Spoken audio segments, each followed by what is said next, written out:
aujourd'hui, avant la fin de cette année, je prophétise chaque miracle à ta destinée ce matin.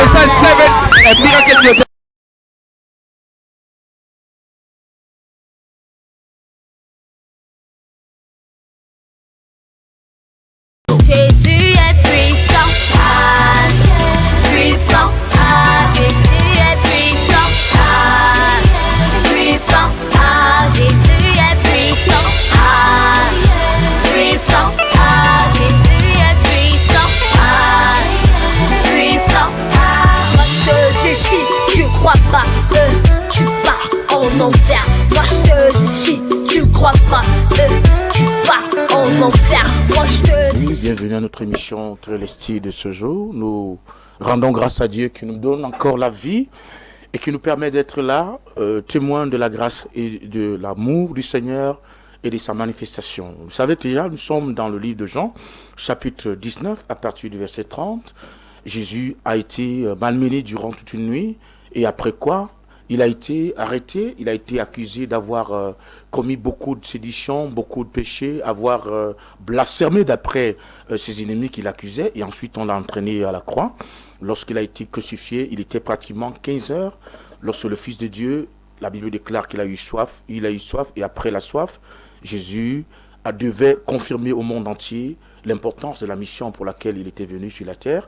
Et la Bible dit que Jésus a fait 2 prières, dont la première justement était « Père, pardonne-leur parce qu'ils ne savent pas ce qu'ils font ».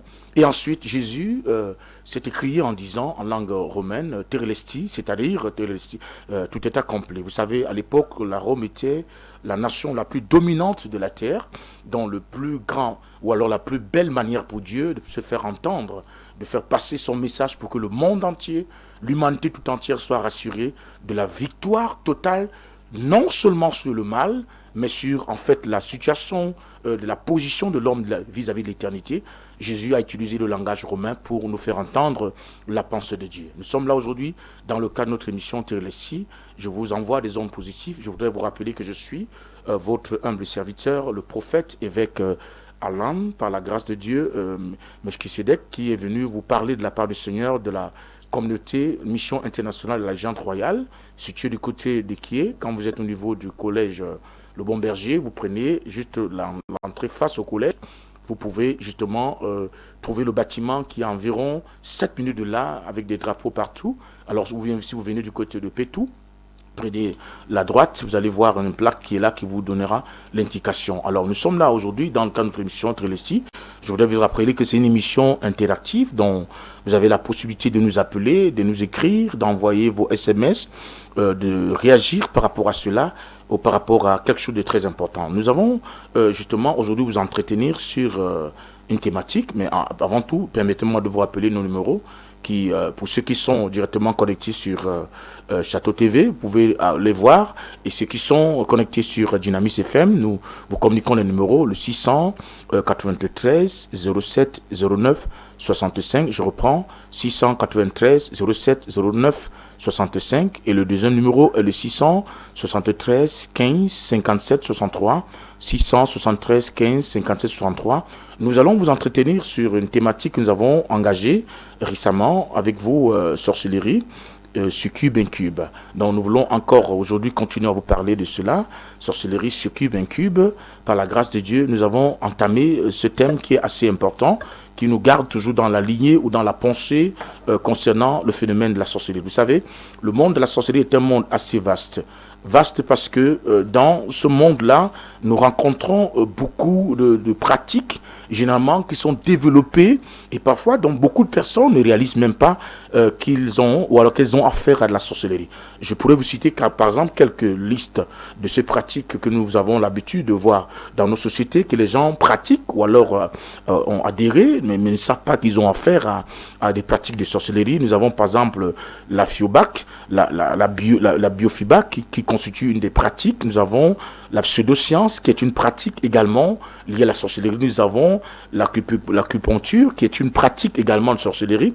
Nous avons l'iridologie et l'auricothérapie aussi qui constituent des pratiques de sorcellerie. Nous avons la radiothérapie et la pendule et la superstition, la chiromancie, la cartomancie, la nécromancie d'ailleurs, qui va être l'un des sujets ou nos sujets de base aujourd'hui que nous allons parler. Nous avons la cristolomancie, qui aussi est une pratique que les gens font, mais ils ne réalisent pas qu'ils ont affaire à la sorcellerie. Nous avons l'astrologie, l'utilisation de l'horoscope, qui est d'ailleurs interdit dans le livre d'Ésaïe, chapitre 43, verset 12, que beaucoup de gens font chaque matin. Les gens se lèvent et disent au cas, ils sont à partir du signe bélier, ils sont ceci, cela, ils sont binaires, ils sont caténaires, ils sont ceci, et ils s'identifient à ces signes qui en réalité ne sont que autre chose que de la pratique de la sorcellerie, parce que l'astrologie, qui est différent de l'astronomie, est une pratique de sorcellerie. L'utilisation de l'horoscope, si vous continuez à consulter l'horoscope pour avoir des prédictions, connaître l'avenir, vous êtes en train de vous mélanger dans la sorcellerie sans le savoir. Nous avons la magie noire, nous avons la magie blanche, nous avons le spiritisme, nous avons l'hindouisme et beaucoup d'autres que je ne pourrais pas citer ici et terminer parce que la liste est tellement longue pour pouvoir vous amener à comprendre de quoi il s'agit. Il suffira juste de commander parce que nous avons un livre qui est disponible, qui parle de toutes ces pratiques qui sont développées dans la société, que beaucoup de gens parfois ignorent être des dangers, ou alors nous relient directement à la sorcellerie dont j'avais déjà eu dans le passé à vous établir les bases. Qu'est-ce que c'est? Je vous ai expliqué de quoi il s'agissait. Aujourd'hui, nous allons beaucoup nous rester concentrés sur le phénomène des succubes et des incubes, dont je vais aussi avoir la possibilité de faire un petit retour pour vous aider, pour ceux qui n'étaient pas là déjà au début, pour comprendre de quoi il s'agit. Nous avons vu notre plan de ce message qui consistait déjà à expliquer ce que c'est que les incubes et ce que c'est qu'une succube. Nous avons expliqué que quand on parle des incubes, les succubes, d'abord, quand on parle d'une succube, une succube est une entité démoniaque qui généralement prend l'apparence d'une femme qui est séduisante, qui vous apparaît pour la plupart des temps dans les songes, dans les rêves. Vous voyez cette femme qui vient, qui danse, qui se présente toute nue, ou alors qui vient avec comme des méthodes, des mécanismes de séduction dans le but de vous entraîner et de vous justement avoir accès, avoir des rapports d'intimité dans les rêves avec vous, mais en réalité qui est là pour semer la terreur dans la nuit, en vous absorbant des énergies, en vous vidant de ce qui est fatal, de ce qui est vital dans vous, pour créer justement le chaos et vous amener à des problèmes sérieux tels que les problèmes d'infertilité pour les hommes, les problèmes de faiblesse sexuelle, de maladies bizarres parfois, et même certaines maladies qui sont reliées au phénomène de maladies liées au SMS, MST, ainsi de suite, que vous pouvez imaginer. Ensuite, nous avons parlé des incubes, les incubes qui sont justement aussi des entités démoniaques, mais là, cette fois-ci, qui prennent les formes des hommes, et qui arrivent dans la vie de certaines personnes, justement, pour coucher avec des femmes dans les rêves. Et en couchant avec ces femmes, elles les exposent à beaucoup de problèmes, tels que la stérilité, les maladies, les problèmes de conception, et tous les autres qu'on peut imaginer dans la suite liés aux problèmes des règles douloureuses, ainsi de suite, et même d'autres complications, parfois auxquelles plusieurs femmes se font sentir, d'autres se réveillent, trouvent justement qu'elles sont des sous-vêtements mouillés, alors qu'il n'y a pas eu un rapport d'intimité pratique, pragmatique ou physique qui a eu lieu, mais comment se fait-il qu'on a rêvé avoir des rapports avec quelqu'un qui est un sexe opposé, et puis on se retrouve maintenant avec le sous-vêtement mouillé.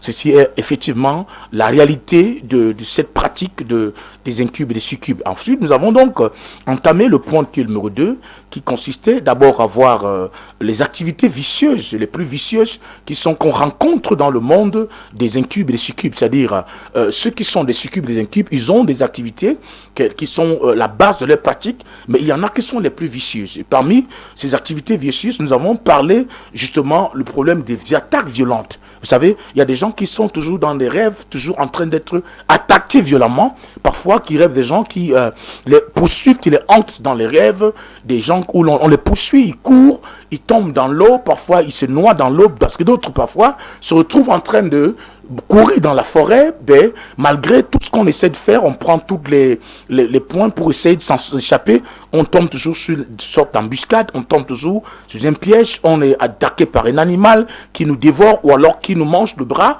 ou alors on tombe du haut du sommet d'une montagne et on s'écroule complètement. Ceci sont des signes qui représentent la manifestation de l'œuvre ou de l'activité assez vicieuse des succubes et des incubes quand ils sont présents quelque part contre une cible, qu'ils ont un but bien précis à atteindre.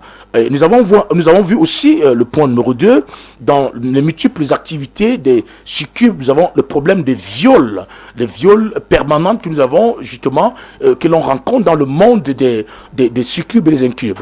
Et il y a des gens qui se font violer constamment dans les rêves, qui se font violenter même pendant ce moment où les gens rêvent comment quelqu'un parfois qu'on connaît ou une personne qui prend l'apparence d'une personne qui soit proche de nous, ou alors peut-être qu'on a côtoyé, qu'on a vu un matin, qui nous a fait la cour, qui nous a adressé un mot et qui nous avons manifesté de la résistance, qui revient dans notre sommeil, qui qui nous viole dans le sommeil et parfois on se retrouve avec des douleurs. Hein. Il y a des gens qui sont comme ça, se retrouvent avec des douleurs, sans des douleurs au niveau de leurs entrailles, comme s'il y a eu vraiment un acte qui a été un forfait qui a été commis dans le rêve, mais d'une manière involontaire. Donc on a ce phénomène des viols continuels que l'on rencontre dans le monde des succubes et des incubes. Cette catégorie des esprits qui en réalité, en fait, dans la plupart du temps, à 95%, ne sont pas des démons, mais sont des créatures humaines qu'on peut lister dans le cas des squats dont nous avons déjà eu à vous parler,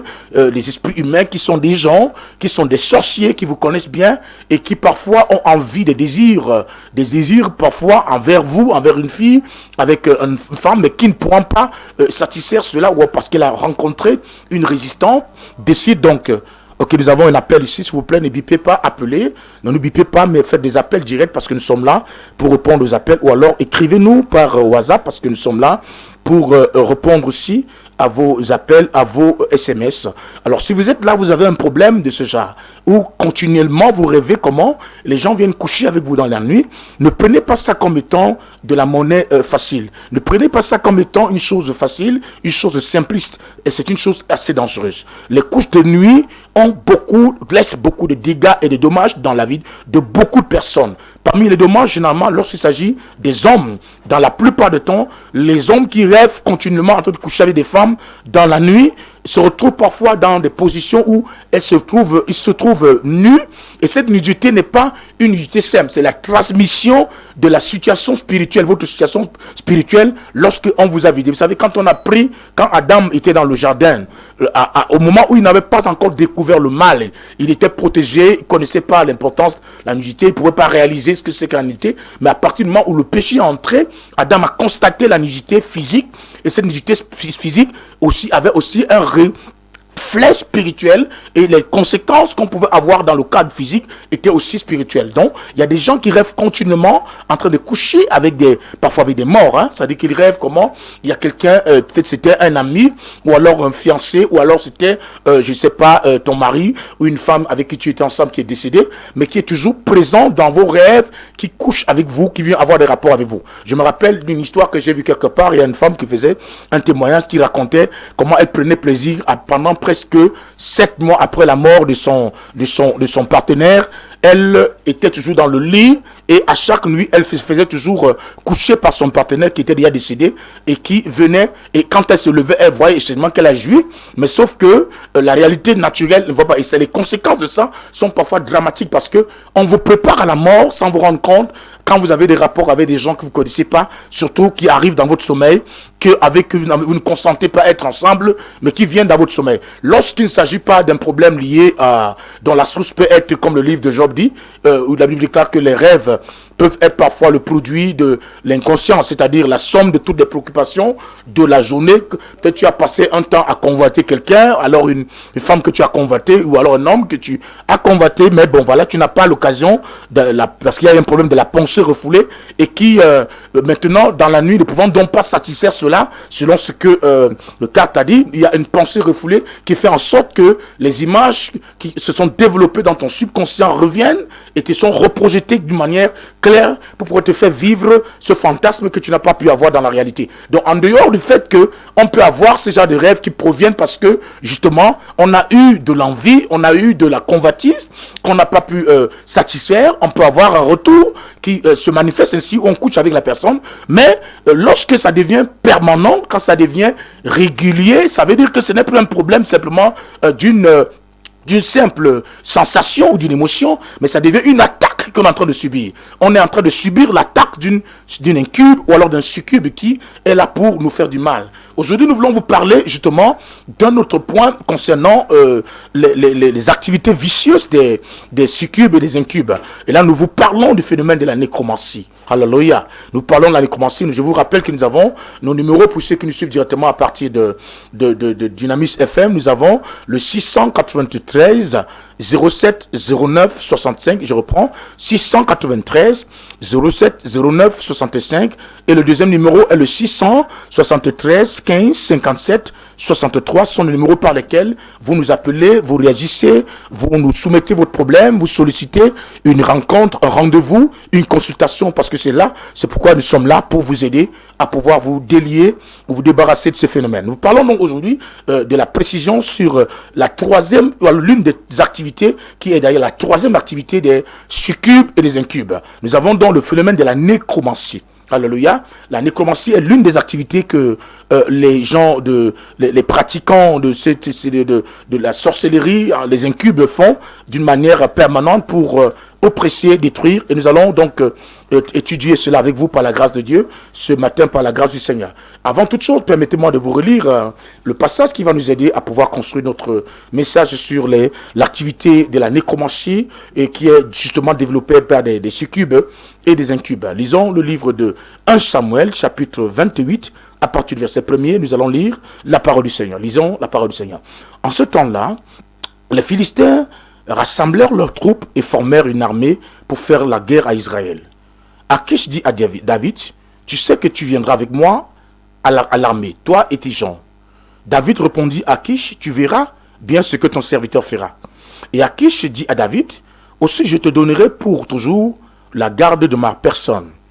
Verset 3, Samuel était mort, tout Israël l'avait pleuré et on l'avait enterré à Rama dans sa ville. Saül avait ôté du pays ceux qui évoquaient les morts et ceux qui prédisaient l'avenir. Les Philistins se rassemblèrent et vinrent camper à Sunem. Saül rassembla tout Israël et ils campèrent à Gilboa. À la vue du camp des Philistins, Saül fut saisi de crainte et un violent tremblement s'empara de son cœur.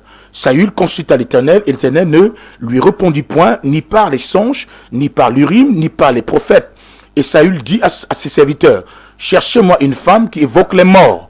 Et j'irai la consulter. Ses serviteurs lui dirent, voici à Endor, il y a une femme qui évoque les morts. Alors Saül se déguisa et prit d'autres vêtements et partit avec deux hommes.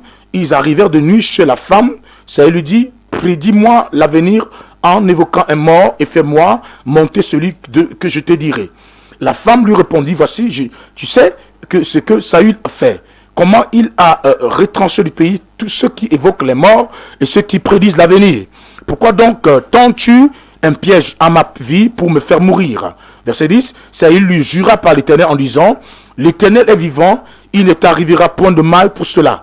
La femme dit, qui veux-tu que je te fasse monter? Et il répondit, fais-moi monter Samuel.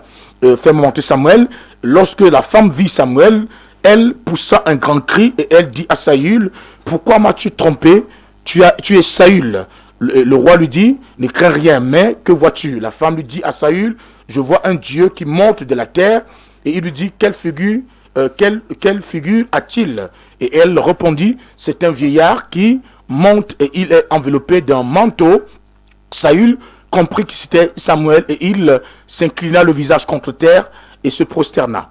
Verset 15, Samuel dit à Saül, pourquoi m'as-tu troublé en me faisant monter? Saül répondit, je suis dans une grande détresse. Les Philistins me font la guerre et Dieu s'est retiré de moi et il ne m'a pas répondu ni par les prophètes ni par les songes. Et je t'ai appelé pour que tu me fasses connaître ce que je dois faire. Samuel dit, pourquoi donc me consultes-tu? Puisque l'Éternel s'est retiré de toi et qu'il est devenu ton ennemi. Verset 17, l'Éternel te traite comme je te l'avais annoncé et de sa part. L'Éternel a déchiré le royaume d'entre tes mains et l'a donné à un autre, à David. Tu n'as point obéi à la voix de l'Éternel et tu n'as point fait sentir à Amalek l'ardeur de sa colère. Voilà pourquoi l'Éternel te traite aujourd'hui de cette manière. Verset 19. Et même l'Éternel livrera Israël avec toi entre les mains des Philistins. Demain, toi et tes fils, vous serez avec moi, et l'Éternel livrera le camp d'Israël entre les mains des Philistins. Verset 20. Aussitôt Saül tomba à terre de toute sa hauteur, et les paroles de Samuel le remplirent d'effroi et de plus. Il manquait de force car il n'avait pris aucune nourriture de tout le jour et de toute la nuit. Amen. On peut d'ailleurs arrêter là notre lecture. Alors, bien-aimés dans le Seigneur, je voudrais, avant de pouvoir aller dans le développement de ce récit, vous aider à comprendre un peu. Lorsque nous parlons des écubes et des succubes dans leur activité de nécromancie, la première chose d'abord, c'est de comprendre de quoi il s'agit. Qu'est-ce que c'est que la nécromancie? C'est la chose qu'il faut d'abord saisir. Le mot nécromancie, bien-aimé, est un mot qui prend sa source du grec nécromancia. Nécromancia est l'expression grecque qui traduit le mot nécromancie. Et ce mot nécromancia, en fait, révèle le caractère d'une personne ou d'un personnage qui se manifeste dans la pratique de la magie. Et cette magie, donc, consistant à trois envergures, ou à trois buts bien précis, dont le but principal, justement, est le fait d'entrer en contact avec les morts. Ok? Entrer en contact avec les morts pour communiquer avec les morts, afin de pouvoir recevoir des informations auprès de ces morts-là, qui peuvent être des informations de prédiction d'un avenir, qui peuvent être des informations de révélation d'une situation auquel on fait face et dont on n'a pas de réponse. On veut avoir une réponse face à une situation, une préoccupation, et on veut donc savoir comment ou alors pourquoi. Alors beaucoup de gens donc vont vers les nécromanciens qui ont des capacités généralement extraordinaires pour entrer en contact avec des personnes décédées, des gens enterrés, pour recevoir des informations de ces personnes qui peuvent être sujet de prédiction, sujet de révélation, sujet de communication, des informations clés au sujet des préoccupations qu'on peut avoir. Donc ce mot donc nécromancia, qui en même temps provient du latin et du grec, nécromancia, peut aussi en même temps, au-delà du fait que on a cette capacité de pouvoir se mouvoir pour entrer en contact avec les morts, mais on a aussi la possibilité de réveiller les morts. C'est là où ça commence à devenir très compliqué. On va dans le cadre de ressusciter les morts pour les ramener en vie, pour pouvoir agir ou interagir dans un domaine bien précis qui peut être, dans la plupart du temps, le but de pouvoir appeler le mort et commissionner ce mort pour pouvoir opérer quelque part contre une cible que l'on a choisie, ou alors qui constitue un problème pour celui qui pratique la nécromancie. Donc on peut dire, bien aimé dans le Seigneur, que ce problème de nécromancie est un problème qui prend, donc qui est positionné d'une manière intégrale, d'une manière forte, sur le problème de l'invocation des morts, qui sont en fait des esprits de personnes qui sont déjà décédées et dont on veut entrer en contact pour influencer le cours des événements. Alléluia. Influencer le cours des événements, par exemple, en prédisant l'avenir, influencer le cours des événements en montant un esprit ou en mobilisant un esprit qui peut agir dans le but de pouvoir créer quelque chose ou alors détourner, influencer, bloquer, interagir ou accomplir une mission qu'une personne généralement de normale, de vivante, ne pourrait généralement pas accomplir. On va donc solliciter les morts dans le but de les appeler pour avoir des informations. Et quand il ne s'agit pas d'informations, il s'agit de les commissionner, de les confier des missions qui sont des missions concernant des cibles bien précises dans le but de pouvoir causer des dégâts qui peuvent être parfois incontrôlables lorsque on ne maîtrise pas cet art-là. Beaucoup de gens qui pratiquent justement cela ont adopté cela comme étant une culture. Pour certains, dans le cadre par exemple de l'Orient, comme le cas de l'Occident et même dans le cas de l'Afrique, beaucoup de gens ils vous diront non mais écoute, les morts ne sont pas morts, et comme les morts ne sont pas comme morts, nous avons l'obligation, le droit, la possibilité de les fréquenter, de les communiquer, de causer avec eux, de collaborer avec eux, de les faire venir pour les faire agir, pour intervenir dans la vie du physique. La question que j'ai souvent l'habitude de poser à ces gens d'abord, c'est de savoir, alors quand ces gens étaient en vie, pourquoi ne pouvaient-elles pas avoir la possibilité d'interagir dans votre vie ou pour telle chose? Mais maintenant qu'elles sont mortes, vous imaginez que c'est tant qu'elles seront déjà mortes, qu'elles auront la possibilité de faire des choses étant en vie. Bien aimé, ça c'est un problème assez important que nous voulons aborder aujourd'hui. La nécromancie aujourd'hui est devenue une pratique que certaines personnes ont loué. Les gens adoptent comme étant, ils ont pris cela, ils ont associé à la culture, disant que c'est des cultures, c'est une culture soit africaine, une culture occidentale. Écoutez-moi bien aimé, à partir du moment où il y a déjà vénération, on ne parle plus de culture, on ne parle plus de tradition, on ne parle plus de coutume. Lorsqu'il y a vénération, on ne peut vénérer qu'une entité qui peut être un dieu pour toi, qui peut être un dieu que l'on invoque, avec lequel on a des contacts parce qu'on sollicite quelque chose de la personne.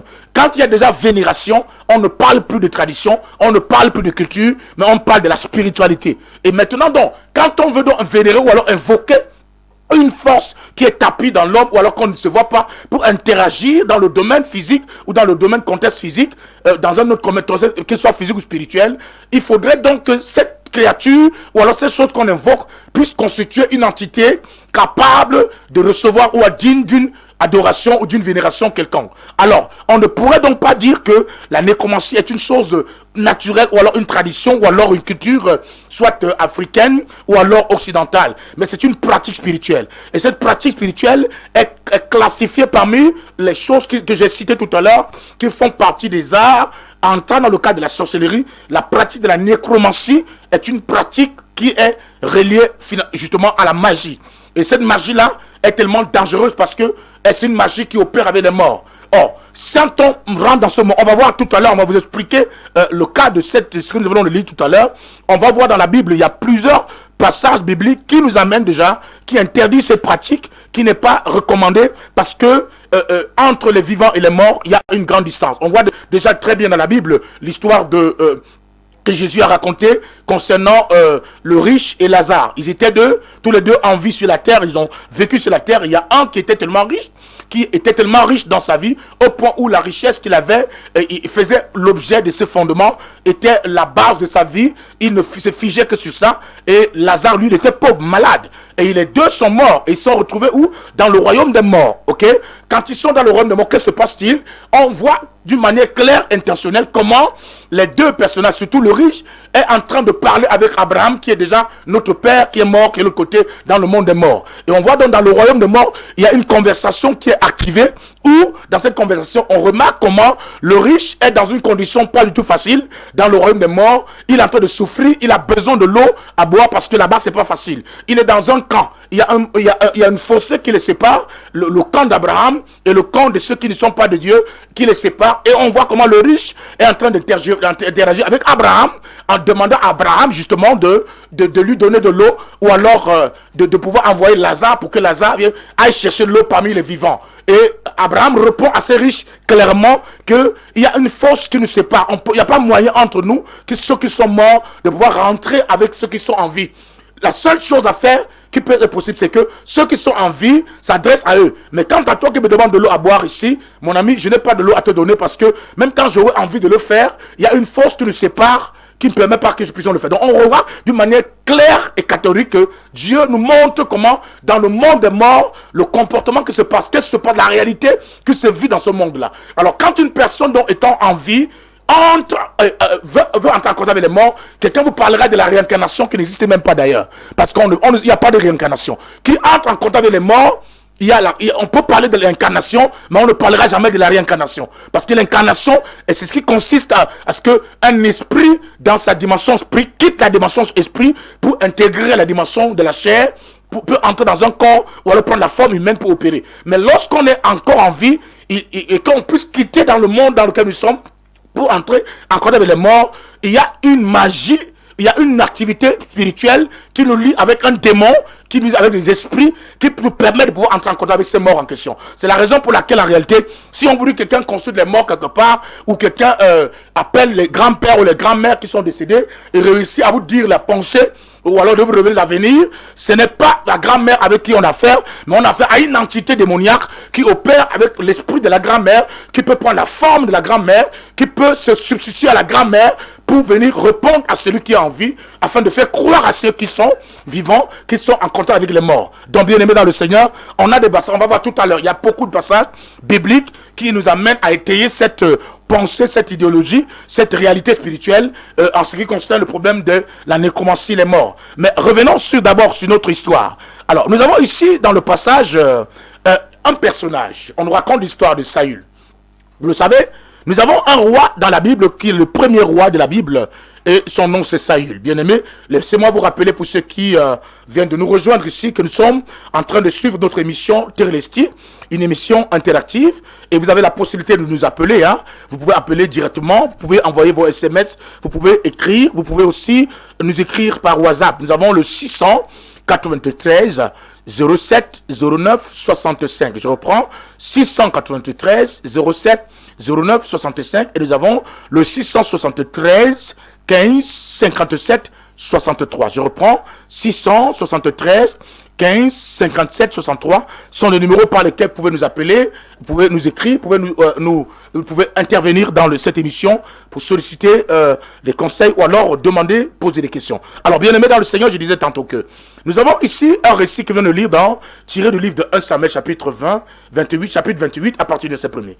D'ailleurs un récit qui a déjà causé beaucoup de polémiques au niveau des églises, au niveau de la spiritualité et du corps de Christ, parce que beaucoup de gens, lorsqu'on lit ce passage, à chaque fois qu'on le lit, certaines personnes veulent prendre ce passage pour l'adopter ou alors pour interférer ce passage par rapport au phénomène de la réincarnation dont certains croient exister, mais en réalité qui n'existe pas. Alors, nous avons ici d'abord un personnage appelé Saül. Qui est Saül?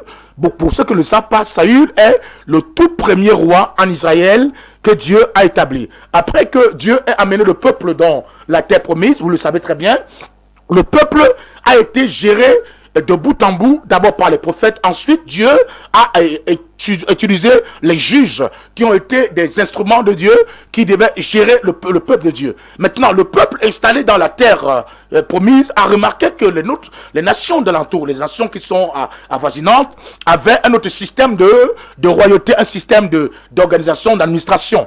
Et ils ont vu qu'ils avaient chacun un roi qui dirigeait le peuple, au lieu que ce soit un juge ou un prophète. Alors, ils ont donc commencé à réclamer auprès de Samuel que nous sommes fatigués d'être dirigés par des juges, des gens qui n'ont peut-être pas reçu une formation dans ce domaine, qui ne se connaissent pas tellement trop dans le domaine de l'administration, qui sont peut-être des hommes de Dieu, mais qui ne connaissent pas peut-être ce domaine. Alors, ils ont réclamé avoir un roi par convoitise comme les autres rois qui va gouverner sur eux. Et Dieu donc voyant que le peuple veut se débarrasser de lui, a dit ok, si vous insistez à avoir un roi, je vous donnerai un roi. C'est comme ça donc que Dieu va par l'intermédiaire de Samuel à donc établir le premier roi israélien qu'on appelle le roi Saül, qui a été établi comme roi et qui a commencé à fonctionner. Alors, lorsque Dieu établit Samuel, je veux dire Saül, en tant que roi, il confie à Saül une responsabilité dont la principale mission était de réduire à néant le peuple qui a combattu, qu'on appelait Amalek, c'était les Amalécites, un peuple qui a résisté d'une manière dangereuse à Israël lors de l'entrée du peuple de Dieu dans la terre promise. Au point où, quand vous revoyez un peu l'histoire dans le livre d'Exode et dans Nombre, vous verrez comment Moïse, pour arriver à terrasser à ce peuple-là, il a fallu que Moïse garde les mains levées durant toute une journée du matin au soir, soutenu par Josué et Caleb et d'autres personnes qui le soutenaient pour que les mains restent en haut, pour que la victoire revienne enfin. Le peuple-là a tellement combattu Israël au point où il y a eu beaucoup de morts ce jour, que Dieu, dans sa colère, avait juré que entre Amalek et Israël, il y aura une guerre de façon éternelle. C'est un peu comme la guerre entre la postérité de la femme et la postérité du serpent. Donc cette guerre a été annoncée par Dieu. Alors quand donc Dieu établit le premier roi qui est Saül, Dieu dit d'une manière expresse à Saül que même si tu as 1000 choses à faire, la mission principale que tu auras à faire, c'est de s'arranger à ce que Amalek, qui a été un problème très très grave pour moi et pour le peuple de Dieu, doit être rayé de la surface de la terre, de la carte du monde. C'est ta mission. Alors, Saül donc avait écouté la mission et s'était levé, et sur le chemin de la mission, il est parti, il a trouvé comment il y avait beaucoup de belles femmes, il y avait des bœufs, des vaches qui étaient assez gras, et il a décidé donc de pouvoir tuer les hommes les jeunes hommes et de garder les jeunes filles qui étaient là, qui étaient belles, et puis pour pouvoir garder le troupeau qui était assez épais, donc les vaches qui étaient assez grasses, qu'il n'a pas voulu juger, qu'il a jugé de garder parce que pour lui, ce serait beaucoup de dégâts inutiles. On peut préserver quand même cela, alors qu'on a reçu une instruction ferme de Dieu. Débarrasse-toi de ce peuple-là, ne laisse personne vivre, brûle tout, détruit tout. Mais lui, il se lève, il tue les enfants, il tue les garçons, il tue les hommes, il laisse des belles femmes et il laisse les brebis, les animaux qui sont là, qui sont gras, et il tue tout ce qui est maigre. Il décide donc de désobéir à Dieu, et ceci a donc amené Dieu à se fâcher et à dire à Saül, à cause de ce que tu as fait, le trône qui devait revenir à toi et ta maison familiale sera retiré à ta maison familiale et sera remis à quelqu'un d'autre. Donc, à partir de ce moment, Saül était un homme qui avait des problèmes spirituels. Un esprit est entré en lui, il était possédé maintenant par un démon qui le contrôlait et qui l'utilisait. Et cet esprit a commencé à combattre contre son fils spirituel, qui était David, d'ailleurs, qui avait été désigné pour pouvoir devenir le porteur de ses armes, qui devait aussi jouer dans sa maison. Et dans l'esprit de cet homme, à cause de tout cela, il ne s'est pas arrêté là, il a continué encore à poser des actes plus graves que cela, au point où Dieu a complètement régné cet homme d'avoir établi comme roi, et il s'est débarrassé de lui. Depuis ce jour-là, Saül n'a plus jamais été en paix avec lui-même. Un mauvais esprit est entré dans son corps, et lui qui était une personne ou un de Dieu s'est retrouvé habité par un esprit qui l'utilisait maintenant à combattre contre David et à causer des dégâts. Et pendant qu'il marche donc, il commence à continuer à multiplier des actes bizarres encore dans le pays, au point où la colère de Dieu ne fait que s'augmenter. En fait, Samuel, Dieu a dit, ne part plus jamais le voir d'une manière, et il a pris David à sa place qu'il a oint en attendant le temps qui devait venir.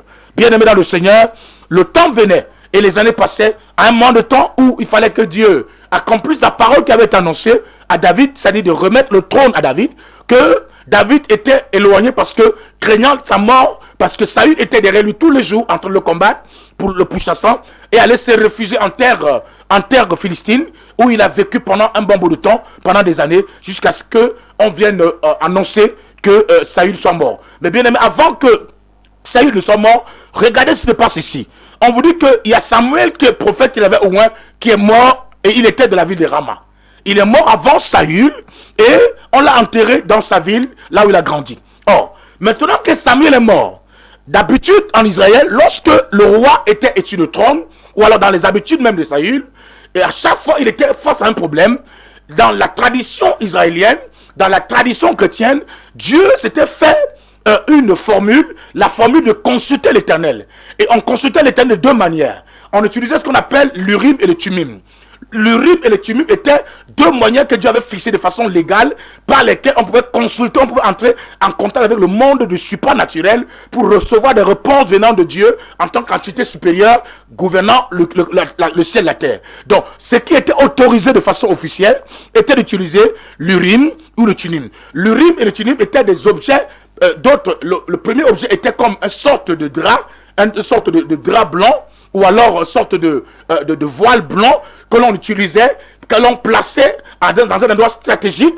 Et quand on le plaçait dans cet endroit, Dieu, donc dans le temple, se révélait pour parler au prophète, pour révéler la pensée de Dieu. Ou alors on prenait les objets, on déposait, et Dieu se révélait par là pour consulter, pour révéler sa pensée. Mais à un moment de temps, Dieu a commencé à parler directement en utilisant les prophètes, c'est plus l'Urim et le Tumim. Maintenant donc, Saül sait clairement que pour écouter la voix de Dieu, il faut aller rencontrer un prophète de Dieu établi, et il connaissait par quel moyen il pouvait recevoir la réponse de Dieu. Mais maintenant que l'Éternel a abandonné Saül, parce que Saül a commis le péché contre Dieu, parce que Saül s'est détourné de Dieu, Saül se retrouve maintenant, comme il était constamment en rivalité, en conflit avec les armées qui étaient avoisinantes, il y a donc l'armée philistine qui était toujours en guerre contre Israël, qui se levait toujours pour venir attaquer Israël lorsqu'ils ont la moindre opportunité de le faire. Là, nous avons donc ici, d'une manière étonnante, l'armée philistine qui se lève pour aller donc combattre contre Israël. Et lorsque Israël ressent cela, Israël donc, qui a le chef qui est Saül, qui est le président ou alors le roi et le chef de l'armée, décide donc de devoir appeler dans son armée, réorganiser l'armée pour aller donc consulter Dieu. Quand ils descendent, ils prennent chacun une position, l'autre du côté de Gilboa et l'autre du côté de Rama. Ils sont en train d'attendre pour aller en guerre. Quand Saül regarde l'armée philistine, il voit la multitude de soldats qui côtoyaient la région, qui côtoyaient la vallée. La Bible dit que Saül a eu peur. Amen. Il a eu peur parce que il a compris qu'il est en danger. Parce que le nombre, l'effectif qu'il avait, de soldats qu'il avait, était tellement faible. Et maintenant, l'assurance du Dieu qui combattait pour Israël, le Dieu qui avait eu l'habitude de défendre Israël, il avait perdu cette assurance parce que Dieu l'avait quitté, il n'était plus avec Dieu. Maintenant, il fait comment? Il n'a plus d'autre moyen, il a abandonné Dieu, Dieu s'est tourné de lui. Et d'ailleurs, le prophète avait dit clairement que Dieu t'a tourné le dos, il n'a plus rien à faire. Dieu n'a plus rien à voir avec ta maison, avec ta famille. Saül, donc, pendant le temps de son règne, imaginez-vous, pendant tout son règne, il avait pris le temps. L'une des missions qu'il avait, au-delà de détruire Amalek, était de pouvoir nettoyer la ville, le pays, de tous ceux qui étaient des pratiquants de la nécromancie. Le pays d'Israël, comme Israël était voisin des Philistins, le peuple philistin est un peuple qui vit pratiquement et qui vit d'une manière dépendante de la religion.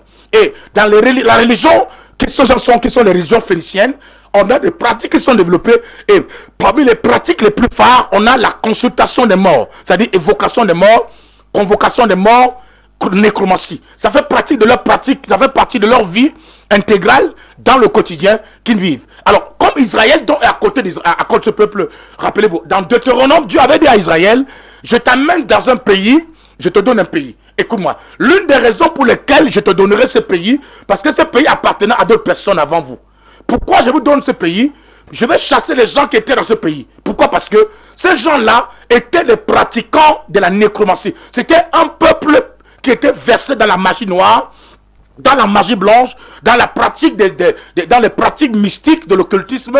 Et à cause de l'occultisme qu'ils pratiquaient, à cause de la nécromancie, à cause de la magie noire, à cause de la magie blanche, à cause de tout ce que ces gens faisaient, je chasse ces gens-là et je viendrai vous installer dans ce pays. Mais attention, je ne chasserai pas tout le monde autour de vous d'une manière brusque en un instant. Je les enlèverai d'une manière progressive. Mais gare à vous, quand je vous emmènerai sur cet endroit, évitez de ne pas commettre les mêmes erreurs que ceux qui vous ont précédés ont commis. Bien aimé, regardez. Dieu donne à Israël un territoire. Pour quelle raison? Pour deux raisons fondamentales. Premièrement, parce qu'il y a une promesse de Dieu qui a été faite à Abraham. Il avait dit à Abraham, je te mènerai sur une terre où coule le lait et le miel. Et l'environnement donc était favorable, où on pouvait rencontrer le lait et le miel dans cet endroit. On trouvait toutes ces conditions. Mais l'une des raisons aussi fondamentales qui va amener Dieu, justement, à pouvoir déloger les peuples allogènes qui habitaient dessus, qui vivaient dans ces contrées, qui y vivaient pendant des années et qui avait poussé Dieu à les chasser, était la pratique justement de la nécromancie. Alléluia. La nécromancie a été l'une des raisons favorables ou l'une des raisons principales qui a motivé l'attention de Dieu à les déloger de là. Dieu l'a dit, évitez, quand vous allez arriver dans cet endroit, de ne pas rentrer dans les mêmes pratiques que ces gens faisaient, parce que si vous le faites, je vous tournerai le dos et je vous raserai de la même manière que j'ai eu à raser ce peuple, bien aimé. Regardez, parmi les choses que Dieu a toujours combattues dans la Bible depuis la genèse des temps, il y a 2 ou 3 choses. Première chose, lorsque le culte est dirigé, qu'on appelle le culte de la personnalité, quand le culte n'est plus dirigé sur Dieu, Dieu est capable de détruire, de raver, parce que à lui seul appartient la gloire et l'honneur. La gloire n'appartient qu'à Dieu. Il n'y a pas une gloire qu'on puisse prendre de un homme. Il y a une gloire qui appartient à Dieu. Et il y a une dimension de gloire qu'on doit donner, qu'on appelle la gloire, qui est le culte qu'on peut remettre au Seigneur. Parce que un homme peut être célébré, mais la gloire qui est le fait d'honorer, de célébrer ou alors de rendre un culte n'appartient qu'à Dieu lui seul. Voilà un peuple de Dieu qui vient, qui s'installe dans un pays qui ne lui appartenait pas, mais que Dieu lui a donné, et dont la raison fondamentale est que Dieu a chassé les gens qui étaient dedans à cause de la pratique de la nécromancie, la magie blanche, la magie noire, et tous les autres phénomènes liés à l'occultisme, ou liés aux pratiques de sorcellerie qui étaient développées dans cet endroit. Que le peuple arrive dans cet endroit, Saül aussi se lève, parce qu'il connaît pourquoi Dieu a été en colère contre ce peuple. Et Dieu lui dit, détruis ça. Il a détruit tout. Il chassait, il brûlait les cases des nécromanciens et des sorciers qui travaillaient. On les brûlait, on détruisait tout. D'autres même, on les faisait lapider et on les enterrait. Et on les brûlait d'une manière, on les calcinait pour qu'il n'y ait pas d'héritier, il n'y a pas de... Voici une femme donc qui, par une superstition, par quelle manière, ou alors qui l'a aidé, mais lorsqu'elle a ressenti que la menace de Saül, au moment où il était encore intègre à Dieu, était là, elle a fui donc le territoire de Jérusalem et les autres rencontrés. Elle allait s'installer donc du côté de Endor. Ok. Quand je suis allé pour faire étudier le personnage de cette femme, il y a d'abord une première question que j'ai découvert. qui est cette sorcière qu'on appelle, qui était en fait cette sorcière que Saül allait consulter pour chercher à avoir la pensée de Dieu. Ok, d'abord, je vous dirais que cette sorcière est une incube, est une succube. C'est une succube qui travaillait pour le compte de la sorcellerie. Et elle était donc, d'après donc les traditions hébraïques, on se rend compte qu'elle habitait dans un village qu'on appelait Endor. Et elle était donc une sorte elle pratiquait donc une sorte de pythonisme qui était développé parmi les traditions cananéennes qui probablement pouvait être localisée dans les régions du mont Horeb. Dans la région du mont Horeb, selon le chapitre 28, dont la localité n'était pas loin du mont Horeb, là où Dieu s'est révélé aussi à Moïse dans une ombre. Donc cette femme était une nécromancienne qui utilisait généralement les talismans. Alléluia. Elle avait les talismans avec lesquels elle pouvait donc appeler des morts. Elle pouvait entrer en contact avec les morts pour convoquer les morts et pouvoir opérer pour donner des informations ou alors communiquer des pensées ou alors communiquer des révélations aux gens. On a donc comme ça cette femme qui était dans le village d'Endor et qui, d'après les narrations de certains spécialistes, nous amène à comprendre qu'elle était une sorte de succube qui après que Saül ait abandonné l'Éternel, a décidé d'aller rencontrer cette femme qui, passant par l'art de la nécromancie, pouvait donc opérer pour communiquer des informations aux gens ou alors appeler certaines personnes qui sont décédées en utilisant des supports comme leurs images, leur nom. On donnait le nom, on donnait la date de mort, c'est-à-dire généralement le jour où on enterrait. Quand on a l'information sur la date de la mort, on a l'information sur la photo de la personne ou on a l'information sur le nom. Il pouvait donc passer par une personne, pouvait donc utiliser le talisman et elle pouvait donc utiliser un miroir kabbalistique qui pouvait l'aider à pouvoir appeler le mort en utilisant, soit en allant sur le territoire ou en se concentrant dans un endroit par le canal de la lévitation. Elle pouvait donc convoquer le mort, et le mort, quel que soit l'endroit où il est, par le phénomène de son aura mystique, elle pouvait appeler dans le mort pour opérer et agir, interagir avec lui, recevoir des informations, ou alors envoyer le mort en mission, si le mort, justement, est un instrument qui peut être facilement utilisable. Donc, bien aimé, cette femme en question était une sorcière. Elle était une sorcière justement qui, dans la plupart dans son activité, était versée dans la magie noire et elle était donc en train d'implorer des démons. Elle pouvait utiliser des forces encore plus dangereuses pour convoquer des esprits et pouvoir agir pour accomplir des desseins qui ne sont pas du tout autorisés par la parole du Seigneur. Dans le scénario, quand on le voit, il y a beaucoup de gens qui ont essayé d'interpréter cela comme étant que certains disent par exemple que cette femme était elle utilisait l'ombre des prophéties. D'autres parlent des prophéties, mais je vous parlerai du Vamba, qui aussi consiste à consulter des esprits, et parfois dans la plupart des temps sont des morts. Et ces gens-là, donc, ils sont tellement dangereux d'après les traditions qui sont vues, que l'esprit qu'elle avait, dans certaines traditions, on l'appelle un esprit ventriloque. C'est un esprit qui a une capacité extraordinaire de pouvoir hanter. Si l'esprit ne peut pas simplement agir en appelant le mort, mais l'esprit en question peut réveiller le mort. Donc, la dangerosité de cette affaire, c'est que on entre en contact avec le mort, on reçoit des informations du mort, mais on peut aussi appeler le mort pour qu'il sorte du monde dans lequel nous sommes. Et le mort, donc, quand il sort de ce contexte-là, pour venir opérer, soit le mort en question va intégrer un corps. Et quand il intègre le corps, ou alors il est dans son corps astral, il peut donc opérer. Et c'est là où on vous parlera donc des zombies. Des zombies qui sont des créatures qui sont mortelles, qui sont revenues de l'au-delà, et qu'on a mandat pour opérer, et qui sont dictées, qui sont manipulées à l'aide d'une incantation qu'on prononce. Et cette incantation va donc amener l'esprit en question ou la personne décédée d'aller opérer dans une maison pour semer la mort, pour provoquer des accidents, pour créer des phénomènes, attaquer une cible qu'on a ciblée, ou alors qu'on a attaqué une cible qu'on veut détruire d'une manière ou d'une autre jusqu'à ce qu'on l'ait atteint. Donc, bien aimé dans le Seigneur, on voit ici que cette pratique, ou alors cette femme était une femme qui opérait normalement depuis de longues années, et par conséquent, elle avait donc une voix qu'on appelle une voix origène qui en fait conclut la voix d'un fantôme. Parce que d'après les traditions qui sont là, on explique que la voix de la personne qu'on entend est généralement la voix qu'on appelle généralement les fantômes.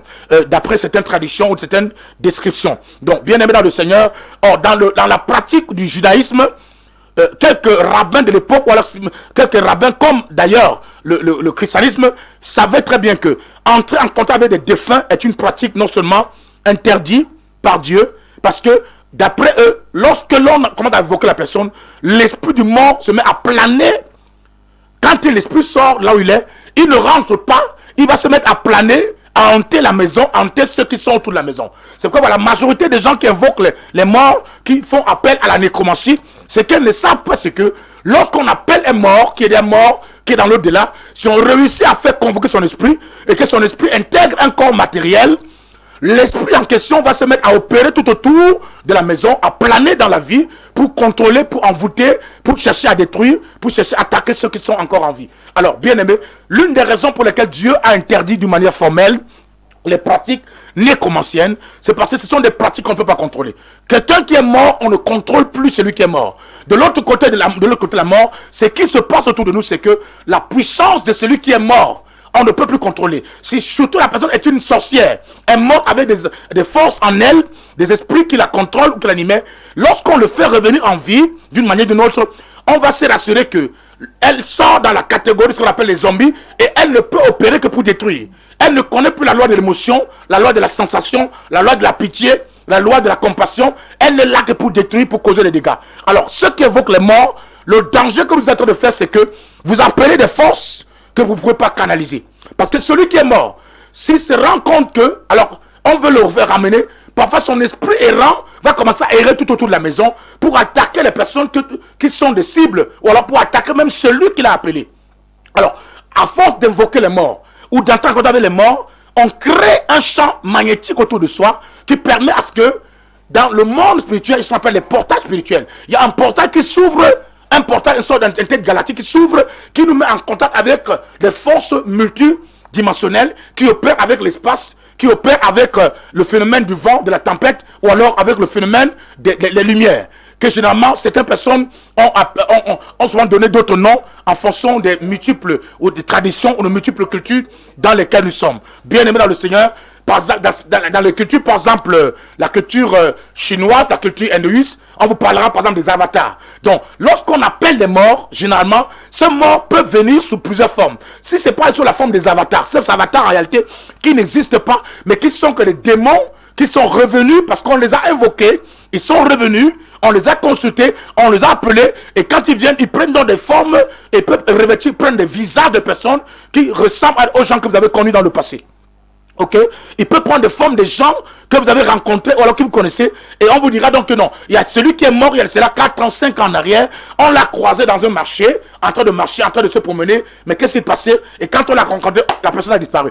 Parce qu'en réalité, la personne, soit elle n'est pas revenue d'elle-même, soit on a fait un avatar. Un avatar peut être invoqué par un nécromancien qui revient et qui a une mission bien précise pour faire croire aux gens que la vie de la réincarnation est une possibilité, mais alors que c'est un mensonge. Alors que c'est un démon qui a seulement pris la forme de quelqu'un qui a été utilisé pendant des années, ou alors qui était un nécromancien que le diable veut renvoyer en mission pour venir opérer de nouveau, pour prendre le contrôle, envoûter, manipuler, détruire et agir. Lorsque ce n'est pas sous la forme d'un avatar, il pourra donc venir sous la forme justement de ce que j'appelle les zombies, dont je parlais tout à l'heure, qui est un esprit assez dangereux qu'on ne peut pas contrôler. Et lui, quand il vient, il a une mission claire. Quelle est la mission de cette créature que l'on appelle au travers de la nécromancie? C'est de humer l'odeur de ceux-là qui sont des cibles potentielles. Amen. Je vous rappelle que nous avons nos numéros qui sont au bas de l'écran. Nous avons le 693 07 09 65. Je reprends. 693 07 09 65. Et on a le numéro 673 15 57 63. Appelez-nous. Écrivez-nous, envoyez vos SMS pour réagir ou alors pour consulter l'Éternel et avoir l'opportunité de recevoir. Au lieu d'aller consulter les morts, au lieu d'aller voir les nécromanciens qui sont dans les villages, qui utilisent des talismans, le vamba, pour vous faire entendre la pensée de Dieu, il est encore grand temps, bien aimé, de tourner le dos à ces choses et de consulter l'Éternel avec ses serviteurs des prophètes qui sont encore aujourd'hui là. Et donc, je suis là que Dieu a établi dans ce pays pour apporter la lumière et vous donner l'orientation et connaître ce que Dieu attend de vous dans votre famille. Beaucoup de gens sont comme ça, sont allés, en allant donc aller voir les nécromanciens, ont réveillé des avatars. Voilà le danger. En consultant un nécromancien, on peut réveiller un avatar. Et l'avatar vient, l'avatar peut prêter la voix de quelqu'un que vous connaissez. Ok?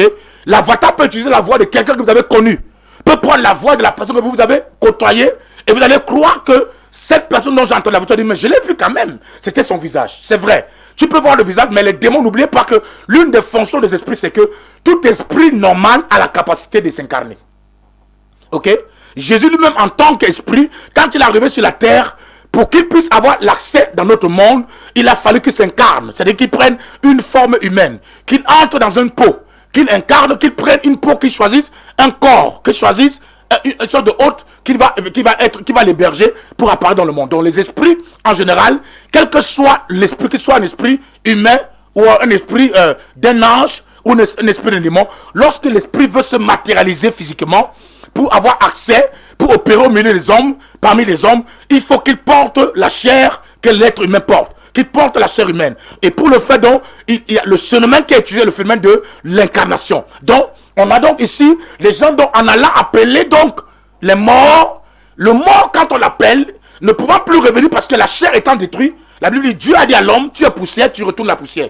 Quand on enterre une personne, que se passe-t-il? La chair se dégrade, les os restent contre le sol. Après un moment de temps, la chair ne peut plus être possible d'être remenée. Comment on va donc te dire que non? La personne est morte, la chair est déjà détruite, les os sont décomposés, le corps est décomposé. Mais on te dit qu'on l'a revu. Comment il a fait pour retrouver son corps physique? Pour revenir. Parce qu'en réalité, ce n'est pas la personne. En réalité, c'est un phénomène d'incarnation.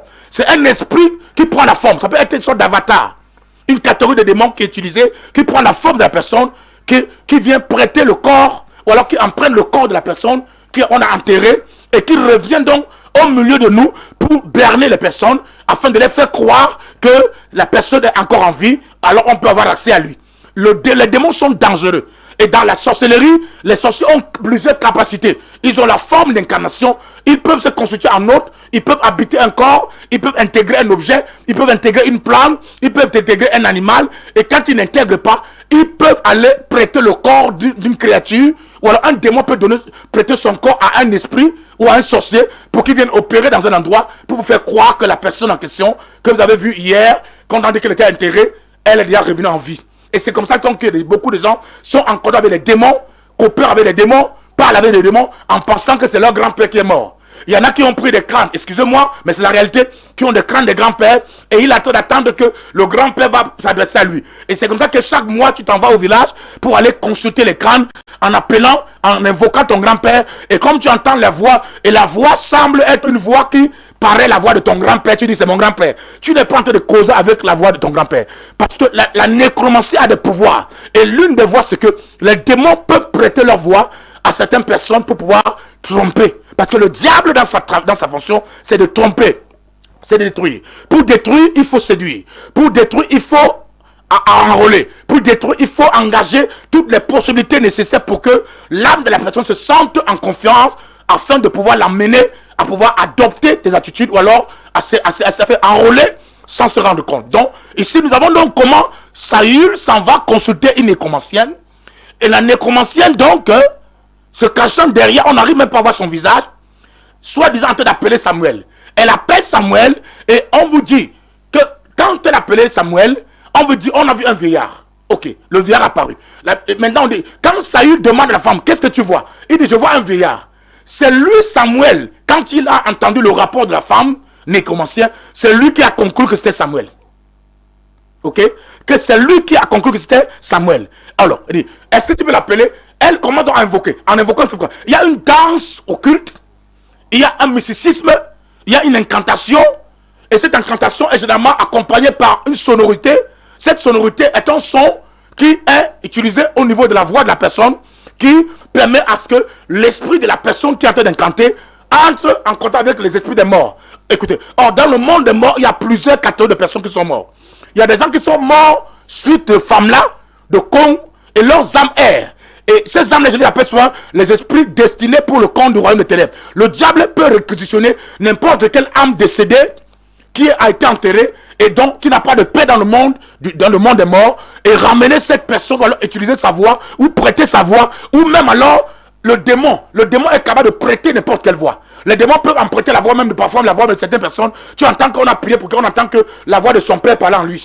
Son père parle dans son corps. Sa mère parle dans son corps. Parce que les démons sont tellement dangereux que quand vous ne les connaissez pas, ils peuvent utiliser n'importe quelle voie pour tromper. Le diable est un mesquin. Il est dangereux. Il est dans l'art de la tromperie, dans l'art de la mesquinerie, dans l'art du mensonge et du faux. Alors, vous qui allez voir les nécromanciens, vous êtes en danger. En danger parce que non seulement ces nécromanciens peuvent vous faire croire vous êtes encore avec votre père ou votre grand-père qui est décédé, alors que vous êtes affaire avec un démon, un vieux démon qui est un avatar, qui a vécu peut-être au 21e siècle, au 10e siècle, ou qui a vécu par exemple au 5e siècle, au 1er siècle, ou qui a vécu dans le temps, qui sont, on les appelle souvent les sorciers médiévaux, qui a vécu au temps médiéval, on a emprunté sa voix pour vous faire entendre une voix qui pourra être commune à la voix de quelqu'un que vous avez connu, afin de vous tromper. Quand c'est pas la voix, ça peut être l'image ou les images qui sont distillées, quand vous serez renvoyé, et à travers ces images, vous allez penser que vous êtes encore avec cette personne, alors que le diable a ce qu'on appelle le dédoublement. Dans la sorcière, tous les sorciers savent ce qu'on appelle l'art du dédoublement. C'est-à-dire prendre une autre forme, une autre identité pour se faire passer pour quelqu'un d'autre. Donc, une sorcière normale, qui est nécromancienne, est d'abord une succube ou une incube. Et en tant que nécromancienne succube, elle peut se dédoubler, elle peut prendre une autre image, elle peut prendre une autre forme, elle peut entrer dans un corps, elle peut prendre une autre voie pour vous tromper, pour vous amener. Et c'est comme ça que Saül donc se fait duper par une femme qui a entraîné sa voix à être détruite. Bien-aimés dans le Seigneur, je voudrais encore vous rappeler que, bien-aimés, nous sommes pratiquement à la fin de cette émission. Nous avons nos numéros qui s'affichent au bas de l'écran, le 693 07 09 65, 673 15 57 63. Appelez-nous, écrivez-nous pour être bénis. La rediffusion, c'est jeudi à partir de 21h et dimanche à partir de 6h du matin. Soyez bénis au nom du Seigneur Jésus-Christ. On se retrouve la prochaine fois. Amen. Shalom. Jésus est puissant.